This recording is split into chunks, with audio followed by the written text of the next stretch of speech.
Hello guys, welcome back to our channel. Big boss season 8కి సంబంధించి బాగా popular అయిన టాపిక్, ఎక్కువ మంది ఇంట్రెస్ట్ చూపిస్తున్నటువంటి టాపిక్. ఇంకోటి ఏంటంటే అసలు బిగ్ బాస్ 8కి ఈ విధమైనటువంటి పబ్లిసిటీ అనేది ఈమె ఒక్క ద్వారానే వచ్చింది. సో దానికి రీజను ఏంటనేది మీకు అందరూ తెలిసిందే. ఎందుకంటే పోయిన సీజన్లో అమర్ చేసినటువంటి హడావిడి కానీ సీజన్ రన్నరప్. సో ఏదేమైనా కానీ దానివల్ల సీజన్ 8లోకి తేజస్వి కూడా వస్తుంది అని చెప్పేసి ఎప్పుడైతే న్యూస్ స్టార్ట్ అయిందో అక్కడి నుంచి కూడా బిగ్ బాస్ 8 మీద అంచనాలు పెరిగిపోయింది. దాంతోపాటుగా ఆమె వస్తుంది రాదు అనంటే ఇప్పుడు అమర్కి పాజిటివిటీగా ఎంతమంది ఓట్స్ అయితే వేశారో అదేవిధంగా నెగిటివ్గా అంటే అమర్ గెలవద్దు అని చెప్పి అంతమంది ఓటు వేశారు. సో ఇక్కడ అక్కడ అనేది బాగా ట్రెండింగ్ అయిపోయింది ఈ మ్యాటర్ అనేది. సో కాబట్టి అసలు బిగ్ బాస్ 8కి తేజస్వి గౌడ గారు వస్తున్నారా రావట్లేదా, అసలు వస్తే వచ్చే ఛాన్సెస్ ఉన్నాయా లేదా, అసలు వస్తే ఏంటి రాకపోతే ఏంటి, బిగ్ బాస్ టీమే కావాలని వదులుకుందా లేకపోతే ఆమె బిగ్ బాస్కి రావద్దని చెప్పి డిసైడ్ అయిందా, ఇవన్నీ విషయాల గురించి మాట్లాడుకుందాం. దానికంటే ముందు మీరు కొత్తగా మన ఛానల్ చూస్తే ప్లీజ్ సబ్స్క్రైబ్ చేసుకోండి, సపోర్ట్ చేయండి. దాంతోపాటుగా వీడియో చివరి వరకు చూసే ప్రయత్నం చేయండి. మొదటిగా 1000 మంది సబ్స్క్రైబర్స్, మొదటి 1000 మంది సబ్స్క్రైబర్లో మీరు కనుక సబ్స్క్రైబ్ చేసుకుంటే స్క్రీన్ షాట్ తీసి పెట్టుకోండి. డెఫినెట్గా మీకు ఒక మంచి న్యూస్ అయితే చెప్తాను నేను, అది ఏంటనేది కూడా 1000 సబ్స్క్రైబర్స్ దాటిన తర్వాత. ఇక విషయాల్లోకి వెళ్ళిపోతే తేజస్వి గౌడ గారు బిగ్ బాస్కి వస్తున్నారా రావట్లేదా అనేది మనకి ఒక 2-3 రోజుల్లో కన్ఫర్మ్ అయిపోద్ది. ఒక 2 రోజుల్లో అంటే 28th వరకు కూడా. ఎందుకంటే బిగ్ బాస్ టీం వెయిటింగ్ చేస్తూ ఉంది ఆమె కోసం. అది సవాలక్ష కారణాలు ఉన్నాయి. ఆమె తమిళ సీరియల్ ఒకదానికి వెళ్ళాలనుకుంటుంది.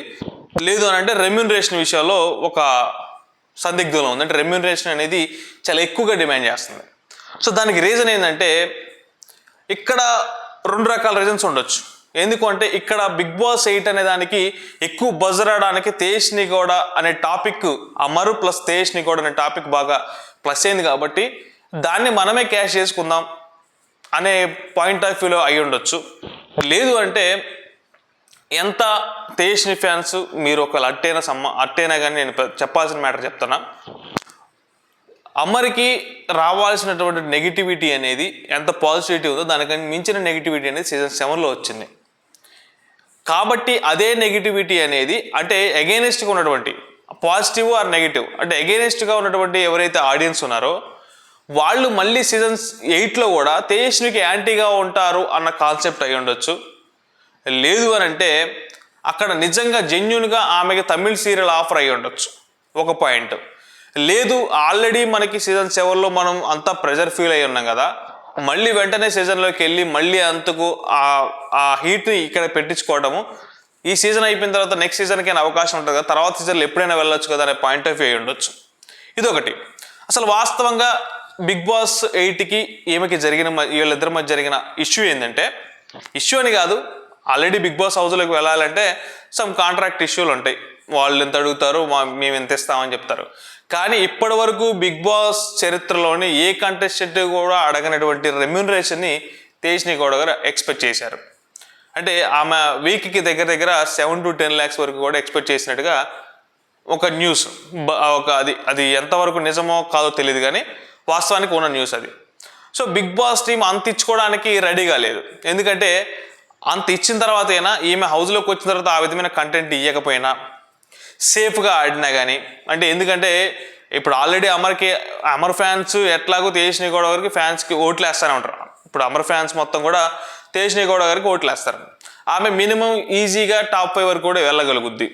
గేమ్ ఆడినా ఆడకపోయినా, సేఫ్ గేమ్ ఆడినా, ఏది చేసినా కానీ అక్కడ వరకు వెళ్ళుద్ది. సరే ఉన్న టాస్కుల్లోనూ ఏదో విధంగా పర్ఫామ్ చేసి కొంచెం ఆ నెగిటివిటీ జోలికి వెళ్ళకుండా, లేదంటే ఫైర్ అంటే మనకి డిబేట్లలో పాటలు అంటే ఇప్పుడు మనకి బిగ్ బాస్లో కంటెంట్ రావాలి అని అంటేనే ఏదో విధంగా ఐదర్ నెగిటివిటీగా కంటెంట్ రావాలి లేదంటే పాజిటివిటీ కంటెంట్ రావాలి. ఇప్పుడు పోయినసారి శోభా శెట్టి ఉంది, శోభా శెట్టి గారి వల్ల కంటెంట్ బాగా వచ్చింది, అమర్ వల్ల కంటెంట్ బాగా వచ్చింది.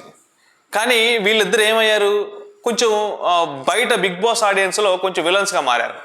సో అట్లా కాకుండా ఇట్లా కాకుండా గోడ మీద పిల్లలాగా బిహేవ్ చేస్తుంది ఏమన్న కాన్సెప్ట్ అయ్యి ఉండొచ్చు బిగ్ బాస్ టీంలో.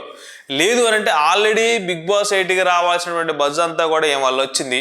ఈవెన్ మళ్ళీ అంత డబ్బులు పెట్టి తీసుకున్న బదులు అదే ప్రైస్లో ఇంకొక 2-3 కంటెస్టెంట్లు మనకు వస్తారు కదా, అట్లాంటి ఫైర్ ఉన్న కంటెస్టెంట్లు తీసుకోవచ్చు కదా అన్న ఆలోచనలు బిగ్ బాస్ టీం కూడా ఉండొచ్చు. సో ఏదేమైనా ఒకవేళ ఆ తేజస్వి గౌడ గారి గురించి ఆలోచించకుండా కనుక బిగ్ బాస్ అంత ఇవ్వలేము అని అంటే ఏమే బిగ్ బాస్ సైడ్ నుంచి తప్పుకుంటుంది. లేదు సరే ఇచ్చేద్దాము పోనీలే అని చెప్పి అనుకుంటే మటుకు ఆమె కంటెస్టెంట్ కావాలి బిగ్ బాస్కి 8కి మనకు యూజ్ అవుతుంది అనుకుంటే మటుకు బిగ్ బాస్ టీం ఆమె అడిగినంత ఇవ్వడానికి కూడా సిద్ధంగా ఉంటుంది, అందులో డౌటే లేదు. మెయిన్గా నాకు అనిపించింది ఏంటంటే, నేను అనుకున్నది నా పర్సనల్గా, ఈ నెగిటివిటీ నుంచి తప్పించుకోవడం కోసమే తమిళ్ సీరియల్ అనే మాట బయటికి రావడం కానీ, లేదు అని అంటే ఈ రెమ్యునరేషన్ ఎక్కువ కావడం వల్ల అట్లాగే వాళ్ళు అంటే పొమ్మనలేక పగబెట్టమంటారు చూసారా. ఇప్పుడు నాకు ఆఫర్ వద్దు అనటం కంటే కూడా నాకు ఎంత ఇస్తే వస్తా అని చెప్పి అంటాం అనేది కూడా బై లక్లో ఇస్తేనే వెళ్ళిపోద్ది. లేదు అని అంటే వాళ్ళు ఇయ్యను, ఇప్పుడు ఈ సీజన్లో మేము ఇవ్వలేము, లేదంటే మేము అంత అమౌంట్ ఇచ్చుకోలేము అనుకుంటే వాళ్ళే వద్దే పక్కన పెట్టేస్తారు కదా. సో ఇదనమాట, అంటే పొమ్మనలేక పోగొట్టం అంటారు చూసారా. అంటే మనము రాకూడదు ఈ సీజన్కి రాకూడదు అనుకున్నప్పుడు ఆఫర్ని తిరస్కరించిన తేజస్విని అనుకోవచ్చు కూడా. కాకపోతే బిగ్ బాస్ టీంకి నెగిటివిటీ అవ్వకూడదు, బిగ్ బాస్ టీం తోటి గొడవ ఉంటుంది కదా. అరే మేము పిలిచినప్పుడు రాలేదు, ఫ్యూచర్లో ఏమైనా పిలము అని చెప్పి అనుకోకూడదు కదా. ఫ్యూచర్లో రావచ్చేమో చెప్పలేం, కానీ నాకు అనిపించింది మటుకు తేజస్వి గౌడ మటుకు అమర్కి వచ్చిన నెగిటివిటీని మళ్ళీ సీజన్ 8 మళ్ళీ వెంటనే నెక్స్ట్ సీజన్లో వెళ్ళి దాన్ని మనకి అంటుకోవడం కంటే ఇంకొక 2-3 సీజన్లు ఒక 2 సీజన్లు అయినా కంప్లీట్ అయిపోతే ఆటోమేటిక్గా అదంతా వెళ్ళిపోద్ది. నార్మల్గా మళ్ళీ మనం ఫ్రెష్ కంటెస్టెంట్ లాగా ఫ్రెష్గా ఉంటుంది అనే కాన్సెప్ట్ కూడా అయ్యి ఉండొచ్చు. లేదంటే ఈ లోపల ఏదన్నా ఇప్పుడు ప్రశాంత్ మీద ఆ అమౌంట్ ఏదో విన్నింగ్ అమౌంట్ ఇస్తుందని చెప్పి అన్నాడు, ఇవ్వలేదు అని చెప్పి కొంచెం ఆ ప్రశాంత్ మీద ఉన్నటువంటి ఏదైతే ఆ సింపతిని ఇస్తే అంతా కూడా పోతుంది, వాస్తవం జరుగుతుంది అది. సో అది పోతుంది అని అనుకున్నప్పుడు ఏమైందంటే అక్కడ ఉన్నటువంటి ఆడియన్స్ అంతా కూడా అమర్కి సపోర్ట్ చేస్తారు. అరే అమర్ గెలిచుంటే అట్లుండే అనుకుంటా ఉంటారు, వాస్తవంగా జరుగుతూ ఉంటుంది. సో వాళ్ళంతా కూడా ఈమెకి పాజిటివ్గా అయ్యే ఛాన్స్ ఉందనే కాన్సెప్ట్ అయి ఉండొచ్చు. సో లేదంటే ఎంతమంది అంటే మళ్ళీ టీవీ ఆర్టిస్టులు అంతా కూడా చాలామంది వస్తున్నారు కదా, మళ్ళీ మనం ఎందుకు అనే కాన్సెప్ట్ కూడా అయి ఉండొచ్చు. ఎందుకంటే ఆమె ఆల్రెడీ నీతోనే డ్యాన్స్ అప్పుడు అంజలి పవన్ గారితో కానీ ఇంకా చాలామంది కూడా కలిసి పార్టిసిపేట్ చేసింది. సో వీళ్ళతో మనం ఎందుకు వీళ్ళు లేని సీజన్లో వెళ్ళొచ్చు కదా అనుకుని ఉండొచ్చు. ఎందుకంటే వాళ్ళకి ఎవరెవరు వెళ్తున్నారు ఏంటంటే తెలిసిపోద్ది. సో వాస్తవంగా బిగ్ బాస్కి ఈసారి వచ్చే కంటెస్టెంట్ల నేమ్స్ కూడా అంత ఈజీగా బయటకు రావట్లేదు. నిన్నటి వరకు లిస్ట్ ఉంటే ఇవాళకి వేరే పేర్లు వినపడతా ఉన్నాయి. సో వాస్తవంగా ఇప్పటివరకు కన్ఫర్మ్ అయిన నేమ్స్ ఏంటనేది కూడా మీకు రేపు ఒక వీడియో వస్తుంది. సో నాకు అనిపించిన విషయం ఇదనమాట, తేజస్వి గౌడ గారి విషయంలో ఆమె రెమ్యునరేషన్ సరిగా సెట్ అవ్వక అయినా డ్రాప్ అయి ఉండొచ్చు ఒక పాయింట్. రెండోది కావాలనైనా ఆమె డ్రాప్ అయి ఉండొచ్చు రెండో విషయం. మూడోసరికి నిజంగానే ఆమెకి తమిళ్ సీరియల్ ఆఫర్ వచ్చి ఉండొచ్చు. ఎందుకంటే తమిళ్లో ఆమె సీరియల్ చేస్తూనే ఉంటుంది. ఆమె అక్కడ తమిళ్లో కూడా కొన్ని సీరియల్స్ చేసింది ఆల్రెడీ. మంచి ప్రాజెక్ట్ అయ్యి ఉండొచ్చు, చెప్పలేం. అక్కడ ప్రాజెక్ట్ని అక్కడ చేసుకుంటే నెక్స్ట్ సీజన్లో అయినా బిగ్ బాస్లోకి వెళ్ళొచ్చు అనే కాన్సెప్ట్ అయ్యి ఉండొచ్చు. నాకైతే అనిపించింది, నేను గట్స్ బాగా నమ్మేది ఏంటంటే నెగిటివిటీని మళ్ళీ మనం అంటిపుచ్చుకోవడం ఎందుకు, వచ్చి కెరీర్ని పాడు చేసుకోవడం ఎందుకు, మళ్ళీ నెక్స్ట్ ఎప్పుడైనా చేసుకోవచ్చు కదా అనే కాన్సెప్ట్ అయ్యిందేమో నేను అనుకుంటా ఉన్నా. లేదు అని అంటే తమిళ్లో ఏమన్నా ఒకవేళ అవకాశం వస్తే తమిళ్లో వెళ్దామని చెప్పి అనుకుంటుందేమో చూడాలి. సో ఇది మొత్తానికి తేజస్వి గౌడ గారి విషయంలో జరిగేది. ఇది ఏమైనా ఒకవేళ బిగ్ బాస్ ఆమె అడిగినంత రెమ్యునరేషన్ కనుక ఇవ్వగలిగితే 28వ తారీఖు ఆమెకి ఫైనల్ అయిపోద్ది ఏదైతే ఆ కాంట్రాక్ట్ సైన్ అనేది కూడా. సో వాస్తవంగా చూద్దాం, ఆమె కంటే మంచి కంటెస్టెంట్లు కనుక దొరికారనుకోండి ఆమెకి ఇచ్చేటువంటి అమౌంట్లో వాస్తవంగా వాళ్ళనే తీసుకుంటారు బిగ్ బాస్ టీం. ఎందుకంటే వాళ్ళకి రెవెన్యూ బడ్జెట్ అనేది తగ్గుద్ది, ఆటోమేటిక్గా ఫైర్ ఉన్న కంటెస్టెంట్లకు 3 దొరుకుతారు, అంతా జరుగుద్ది. కాబట్టి ఎందుకంటే బిగ్ బాస్లో ఒక్క 2 వారాలు కనుక తట్టుకొని నిలబడగలిగి టాస్కుల్లో కానీ ఏదైతే అంటే ఇప్పుడు ఫేమ్ తక్కువ ఉన్న కంటెస్టెంట్ల యొక్క వాళ్ళకు ఉన్నటువంటి నెగిటివ్ కొంచెం డిసడ్వాంటేజ్ ఏంటంటే వాళ్ళు కొంచెం మొదటి 2 వారాల్లో ఎక్కువ పర్ఫార్మెన్స్ చేయాలి, ఎక్కువ యాక్టివ్గా ఉండాలి, ఎక్కువగా వాళ్ళు మాట్లాడుతూ ఉండాలి. అంటే ఏదైనా చిన్న విషయాలు ఏదైనా మిస్టేక్స్ జరిగినా కానీ వాటిని ఎక్కువ కెమెరా స్పేస్ తీసుకోవాలి.